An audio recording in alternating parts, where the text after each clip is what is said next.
Hello, bonjour everybody. Welcome to my channel. Thank you for watching my video. Special thanks for those who subscribe to my channel.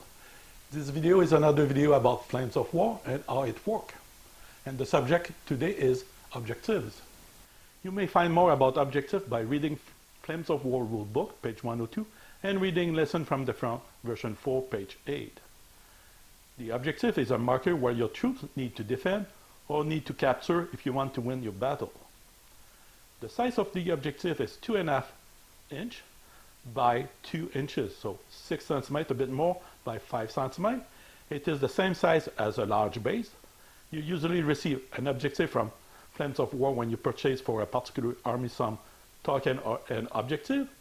If you purchase a starter set, you may find some sometime made of cardboard, or you can make your own as long as you follow the size. So here is one from a starter set. It's a cardboard from L. Then when you purchase token objective, you receive one. It's like a plastic glass on top of it with the sign of the unit or the army you purchase the token from. You can make your own, like this one I made, and I just type a sticker on top of it with the color of the unit or the army in regard. If you have a 3D printer, you can make your own, and there's plenty available for free. There's like a 3D effect on it. Well, the last thing is you can make an objective with some detail on it. So you can build building, bunker, or have a plane like this one, or truck that fit the objective. As long as your base is still 2.5 inch by 2 inch. I'm going to remove those one. And we'll talk about the objective and where it goes. Usually when you receive your mission, they give you the size of the table. Standard is 4 feet by 6. Also, which area you need to defend or attack. And those areas, they usually specify in what part of the map you can place defending objective, offensive objective for both sides if you have part of your mission. If it is only a mission for defending objective, then you won't have one to pursue for the defender, but only the attacker will have objective to attack and capture. The objective cannot be placed where the enemy troops cannot access. So for example, you cannot put that in the middle of a lake, middle of a river, where there's no way a unit can be over the objective for at least 4 inches around the objective. Also, if there's a hill and cliff, you cannot place your objective sideways against the cliff to make it shorten the size of the 4 inches all around and make it more difficult to achieve your objective is to capture the objective. So you have to be in a place that is as level as possible on the table. So if it is on the thin slope, that's fine. On top of a hill is fine, but you cannot place on the side of a building sideways. So it has to be as flat as possible. And the enemy, or to defend, has to be easy all 4 inches around most of the time. If you have a building and the 4 inches, it's fine as well, as the infantry can go inside the building. But if there's a lake and that's the only way to access the objective is through the lake, you cannot place an objective there. But there's a river like here, for example, it's less than 4 inches. You can access all around, and infantry troops can try to cross, or usually even tank can cross if they pass their skill test. So who can hold an objective? That's really important because it's not all vehicle on the table can hold the objective. A tank can hold an objective as long as it is not bail out. Infantry can hold an objective, even pinned down, because even pinned down, you can defend and attack and shoot, while a tank bail out is completely inactive. Now they said transport truck cannot be counted as capturing an objective. The reason for that is a transport truck only purpose is to move the troops, and when they are dismounted, the truck go away. and they don't have weapon to attack or defend themselves. So that's why transport, specifically transport truck, cannot hold an objective. And as well, if you use a transport truck, you cannot do a dash move and say, at the beginning of my turn, my transport truck is on the objective, and I'm holding the objective, put the troops beside, and voila. So a truck cannot be part of holding or taking an objective. An artillery can hold an objective, so if you have an 88 placed by to defend, it can defend the objective and can hold the objective. So any gun team.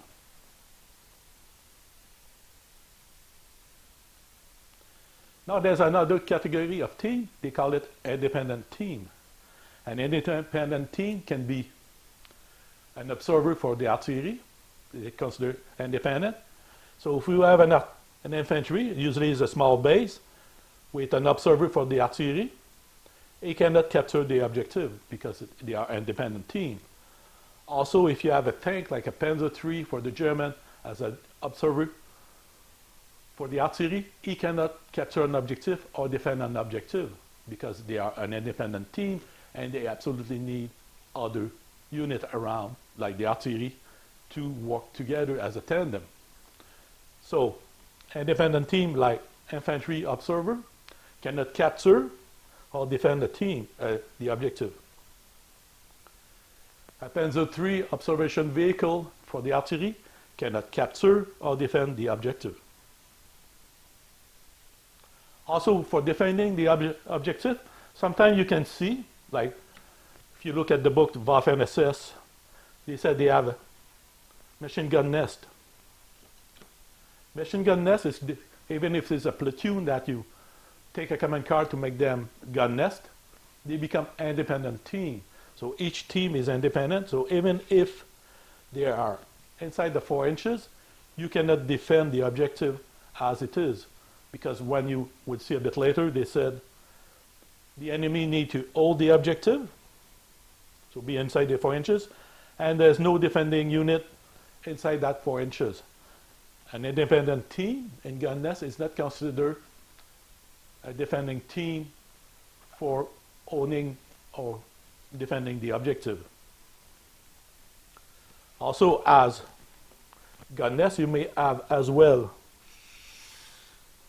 dog and tank as well become an independent team, so they cannot be considered for defending objective by the definition of Flames of War. You have to be part of a platoon, you have to be able to move, and an independent team in a gun nest are not part of defending an objective. And the last example would be you take your gun and you put it in a gun nest as well.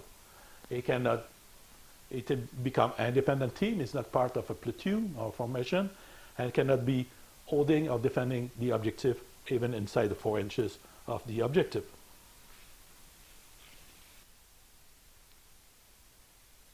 When I was starting to play, and I went to a tournament, I was told that if a vehicle drives into the objective and there's nobody inside the 4 inches, you win the game. I did argue that my German tank can be inside the 4 inches on my turn, and it would not be good. I argue as well that even if I cannot reach the 4 inches, I can destroy that tank, and then the Soviet will not have any vehicle onto the objective, and then he cannot win. And they said, no, read the mission. It said, at the end of your turn, if you are holding the objective with no enemy inside the 4 inches, you win the game.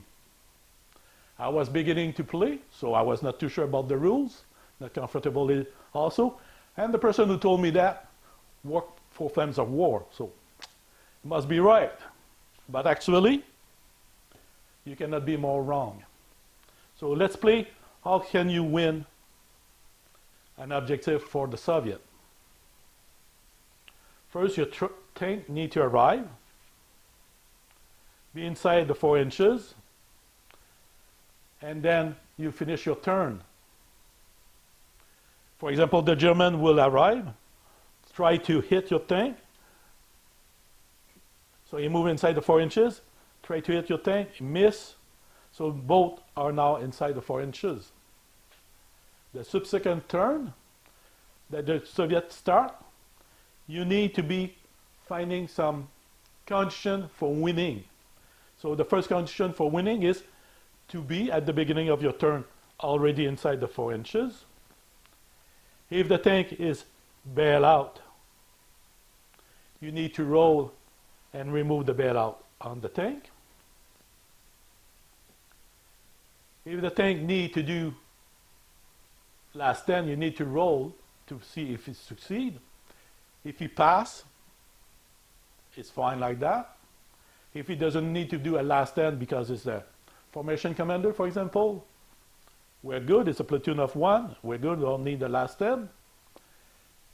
If he's part of a formation, or there's a formation on the table for the Soviet, and that formation needs to do a last stand, he does roll for a last stand. If he succeed, it's fine.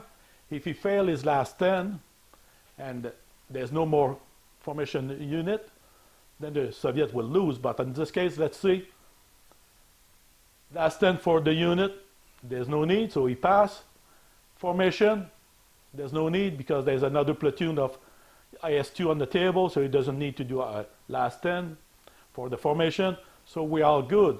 So most of the job is done for the Soviet. He's on the objective, he's not bailed out, and he passed last stand and formation last stand if it was needed. Now we need to get rid of that German tank. So he turned his turret and he fired at the Panzer IV.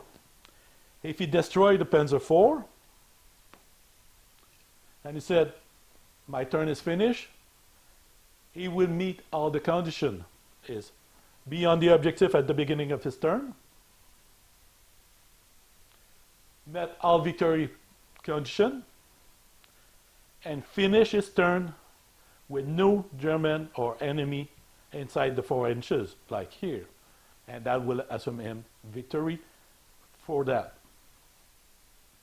So that complete Flames of War objective. So to recap, you need to arrive onto the objective, wait next turn, so the German in this case will have occasion to try to contest. They can be successful to bring a vehicle during the counterattack. But for the Soviet to have a chance to win, they have to wait next turn. They have to make sure that if they have a tank that is bailed out, is not bailed out anymore. They have to make sure that all last stand of all those units here doesn't need to be done, or if it need to roll for last stand, these are successful. As well as the Soviet need to check for their formation if they need the last stand. If the formation doesn't need a last stand, they are good. If formation need to do last stand and they fail, and there's no more formation for the Soviet, they will lose. If they meet all those requirements, then we can start. We have vehicle, infantry inside the 4 inches. We met all victorious conditions. We are inside the 4 inches, and we are ready for combat. Now for the Soviet to win is to remove the Panzer IV or destroy. To remove, they can assault, even if they are not bailed out or anything. If they fail the counterattack, they have to go outside 6 inches. Then the Soviet will meet all conditions, including ending their turn with no German inside the 4 inches. So that complete objective for Flames of War. Thank you for watching. I hope you appreciate. If you have any comment, leave a message down below in the comment section. Thank you for watching. I'll see you soon with my next video. Bye-bye.